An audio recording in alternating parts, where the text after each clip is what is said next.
Assalamualaikum warahmatullahi wabarakatuh. Baiklah, pada video kali ini saya akan menjelaskan atau mempresentasikan judul yang akan saya bahas, yaitu tentang PPh Final pasal 23. Baiklah, di sini izinkan saya memperkenalkan diri terlebih dahulu. Perkenalkan, nama saya Kiki Nayansari, NPM 1711133, mata kuliah perpajakan kelas A62, Fakultas Ekonomi dan Bisnis Universitas Batu Raja.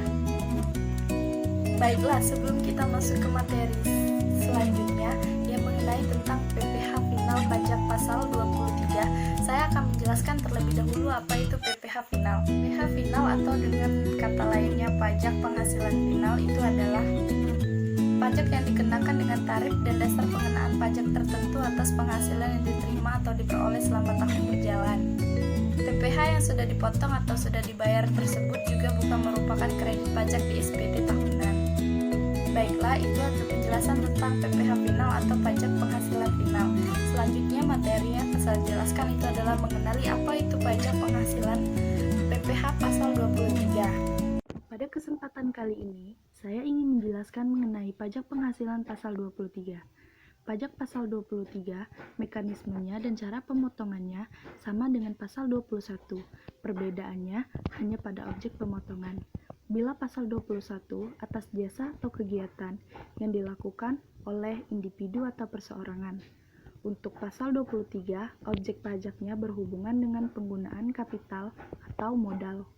Contoh perhitungan, Yayasan Mitra Mandiri meminta Kantor Akuntan Publik ARHD untuk mengaudit tahun buku 2014 dengan nilai kontrak 30 juta.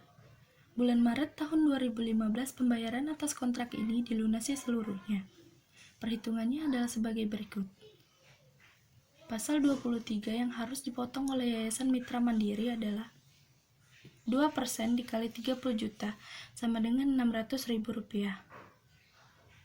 Jurnalnya adalah nama akun adalah beban audit mempunyai debit sebesar 30 juta. Nama akun adalah utang PPh pasal 23 mempunyai kredit sebesar Rp600.000. Nama akun adalah bank atau kas mempunyai kredit sebesar Rp29.400.000. Contoh 2. Dalam satu kegiatan, yayasan menyewa mobil kepada Tuan Amir selama 3 hari dengan nilai kontrak Rp1.500.000. Tuan Amir tidak memiliki NPWP. Perhitungannya adalah sebagai berikut. Tarif 200% dikali 2% sama dengan 4%. PPh pasal 23 yang harus dipotong 4% dikali 1.500.000 sama dengan 60.000. Jurnalnya adalah di sisi debit beban audit sebesar 1.500.000. Di sisi kredit utang PPh pasal 23 sebesar 60.000 dan kredit bank atau kas sebesar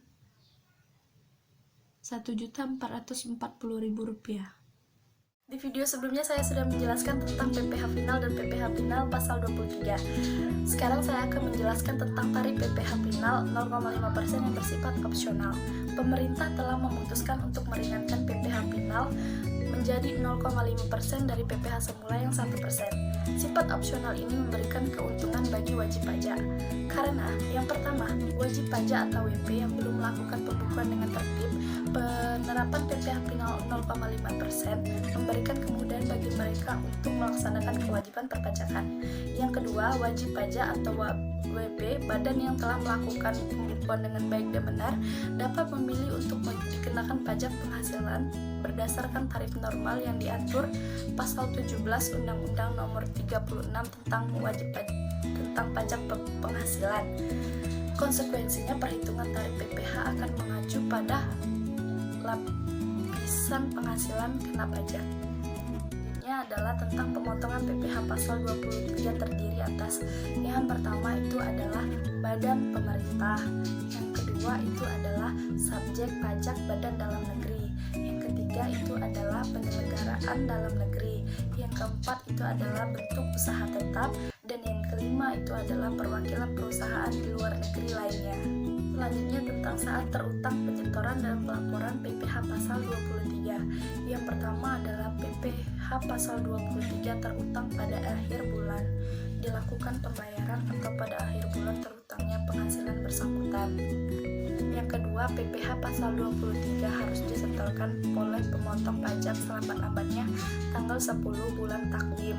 Berikutnya setelah bulan saat terutangnya pajak ke bank persepsi atau kantor pos Indonesia. Yang ketiga, pemotong PPh pasal 23 diwajibkan menyampaikan SPT masa selambat-lambatnya 20 hari setelah masa pajak berakhir. Yang keempat, pemotong PPh pasal 23 harus memberikan tanda bukti pemotongan kepada orang pribadi atau badan yang dibebani PPh yang dipotong. Yang kelima, pelaksanaan pemotongan, penyetoran, dan pelaporan PPh pasal 23 dilakukan secara desentralisasi. Selanjutnya tentang materi penerimaan penghasilan yang dipotong PPh pasal 23. Berdasarkan pasal 23 ayat 1 Undang-Undang Pajak Penghasilan, penerimaan penghasilan dapat dipotong PPh pasal 23 adalah wajib pajak dalam negeri dan bentuk usaha yang tetap. Dengan demikian, pihak yang dipotong PPh pasal 23 bisa wajib pajak orang pribadi dalam negeri ataupun wajib pajak badan dalam negeri. Bahwa jika penerima penghasilan adalah wajib pajak luar negeri kecuali BUT, maka PPh pasal 23 tidak bisa dikenakan. Baiklah, selanjutnya tentang PPh pasal 23. Jenis-jenis dan objek. PPh pasal 23, jenis-jenis objek yang menjadi sasaran PPh 23. Sebelumnya, untuk memudahkan pemahaman, saya membagi jenis PPh pasal 23 atau objek-objek PPh pasal 23 ke dalam dua golongan. Yang pertama yang terkena tarif 15% dan yang kedua itu tarif 2%. Tarif 15% itu ada singkatan yang mudah untuk kita ingat semua, yaitu tentang HBD ROI. H-nya hadiah, B-nya bunga, D dividen, ROI royalti. Baiklah, hadiah atau penghargaan atau bonus yang diberikan selain hadiah undian. Karena hadiah undian terutang PPh final sebesar 25%. Hadiah atau bonus atau penghargaan diberikan kepada orang pribadi itu bukanlah PPh pasal 23, melainkan objek PPh pasal 21. Yang menjadi objek PPh pasal 23 adalah hadiah, penghargaan, dan bonus yang diberikan kepada WP. Bunga terutang PPh pasal 23 dengan tarif 15%. Tidak semua bunga terutang PPh pasal 23. Ingat ya, bunga yang dibayarkan kepada bank itu bukan objek pemotongan.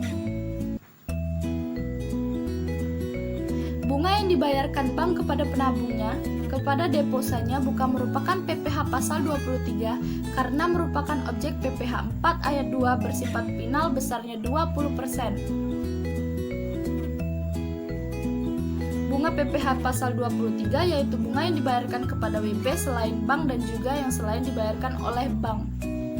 Contohnya begini, PTA meminjam uang ke PTB, PTA membayar bunga kepada PTB. Pada saat membayar bunga inilah PTA memotong pajak sebesar 15%. Dividen. Tidak semua dividen terutang PPh pasal 23. Dividen yang dibayarkan terkena PPh final. PPh dividen yang dibayarkan kepada WP, badan kepemilikan sahamnya, besar dari 25%. Bukan objek PPh. Objek PPh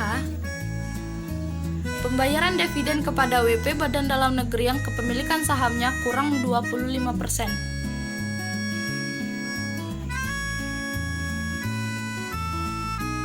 Royalti. Sebuah penghasilan yang diberikan kepada yang mempunyai hak cipta.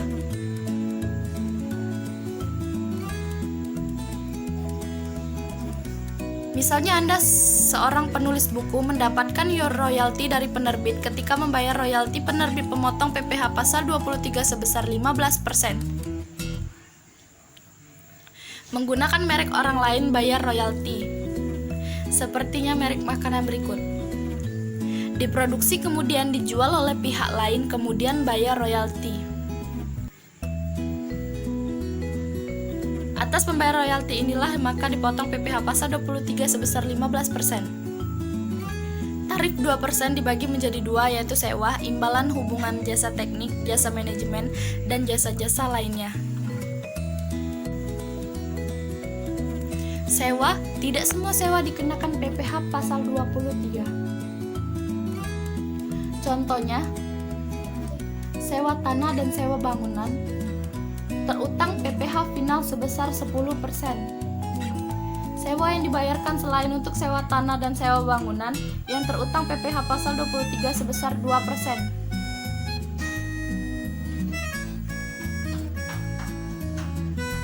Sewa mesin, misalnya sewa jaringan, misalnya. Imbalan sehubungan dengan jasa teknik, jasa manajemen, dan jasa-jasa lainnya. Jasa konsultan itu terutang PPh pasal 23 sebesar 2%, selain jasa konstruksi karena telah dikenakan PPh bersifat final. Oke, baiklah, jadi cukup singkat ringkasan cara memahami PPh pasal 23 beserta tarifnya.